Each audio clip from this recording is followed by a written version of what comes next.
നമസ്കാരം. Raf talk ഫുട്ബോളിലേക്ക് അവർക്കും സ്വാഗതം. 40 വയസ്സുള്ളൊരു മനുഷ്യൻ യുവേഫ നേഷൻസ് ലീഗിൽ വമ്പന്മാർ കളിക്കുന്ന ടൂർണമെൻറ്റിൽ ടോപ്പ് സ്കോറർ ആവുന്നു എന്ന് പറഞ്ഞാൽ ലീഗ് എയിൽ top scorer. League A, B, C അങ്ങനെ പലതും ഉണ്ട്. അത് നോക്കുമ്പോൾ 2ാം സ്ഥാനത്താണ്. പക്ഷേ ലീഗ് എയിൽ വമ്പൻ ടീമുകൾ കളിച്ച് ലീഗ് എയിൽ അദ്ദേഹം ടോപ്പ് സ്കോററാണ്. മാത്രമല്ല ഫൈനലിൽ ഗോളടിച്ചു. അദ്ദേഹത്തിൻ്റെ കരിയറിൽ ആദ്യമായിട്ടാണ് ഒരു ഇൻ്റർനാഷണൽ ഫൈനലിൽ ഗോളടിക്കുന്നത്. അദ്ദേഹത്തിൻ്റെ ടീമിന് അദ്ദേഹത്തെ ഏറ്റവും അധികം ആവശ്യമുള്ള ഘട്ടത്തിൽ അദ്ദേഹം ഡെലിവർ ചെയ്തിരിക്കുന്നു. ഇപ്പോഴും CR7 വെല്ലാൻ ഒരു ക്ലിനിക്കൽ ഫിനിഷർ വേറെ ഇല്ല എന്നുള്ളത് അദ്ദേഹം തെളിയിക്കുകയായിരുന്നു. ഇപ്പോൾ ഈ ഒരു യുവേഫ നേഷൻസ് ലീഗിൽ നോക്കുക, അദ്ദേഹത്തിൻ്റെ പ്രകടനം എങ്ങനെയാണ്. ക്രൊയേഷ്യക്കെതിരെ അദ്ദേഹം ഗോളടിച്ചു. ആദ്യ കളി സ്കോട്ട്ലൻഡിനെതിരെ ഗോളടിച്ചു, പോളണ്ടിനെതിരെ ഗോളടിച്ചു.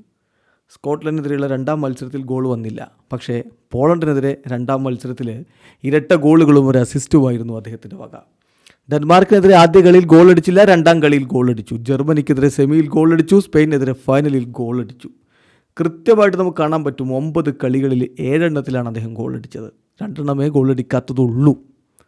9 കളികളിൽ നിന്ന് 8 ഗോളുകളാണ് അദ്ദേഹത്തിൻ്റെ ബൂട്ടിൽ നിന്ന് യുവേഫ നേഷൻസ് ലീഗിൽ പിറന്നിരിക്കുന്നത്. വയസ്സ് 40. ഗോളടി ഒരു സ്ഥിരം പരിപാടിയാക്കി അദ്ദേഹം മാറ്റിയിട്ടുണ്ട്. അതങ്ങനെ നിർബാധം തുടരുകയും ചെയ്യുന്നു. യുവേഫ നേഷൻസ് ലീഗിൻ്റെ ടോപ്പ് സ്കോറേഴ്സ് ലിസ്റ്റ് എടുത്താൽ ലീഗ് എയിൽ CR7 ആണ് ഒന്നാമത്, 8 ഗോളുകൾ. ലീഗ് എയും ബിയും സിയും ഒക്കെ നോക്കുമ്പോൾ ഒന്നാമത് ഗ്യോക്കറസ് ആണ്. അദ്ദേഹം ലീഗ് ബിയിലാണ്, സ്വീഡന് വേണ്ടി ലീഗ് ബിയിലാണ് കളിക്കുന്നത്. 9 ഗോളുകളാണ് അദ്ദേഹം നേടിയത്.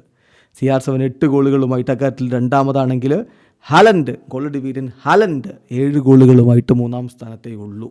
അതാ CR7 കഴിഞ്ഞ ദിവസം പറഞ്ഞതിൽ നമ്മളിതിനോട് ചേർത്ത് പറയേണ്ടത്. ഞാൻ ഇപ്പോഴും പോരടിക്കുന്നത് 20കാരോടല്ലേ എന്ന്. തീർച്ചയായിട്ടും 20കാരോട്, ഇപ്പോഴും ഫുട്ബോൾ ലോകത്തെ ഭാവി സൂപ്പർ താരങ്ങളെന്ന് വിശേഷിപ്പിക്കുന്നവരോട്, ഇന്നിൻ്റെ ഫുട്ബോൾ ലോകത്തെ വണ്ടറുകളെന്ന് വിശേഷിപ്പിക്കുന്നവരോട് അവരാരും CR7 മുന്നിൽ ഒന്നുമല്ല എന്നത് തെളിയുകയാണ്. വീഡിയോ അവസാനിക്കുന്ന ഫുട്ബോൾ ലോകത്തെ കൂടുതൽ വിശേഷങ്ങളുമായി റാഫ് ടോക്സ് വീണ്ടും എത്താം.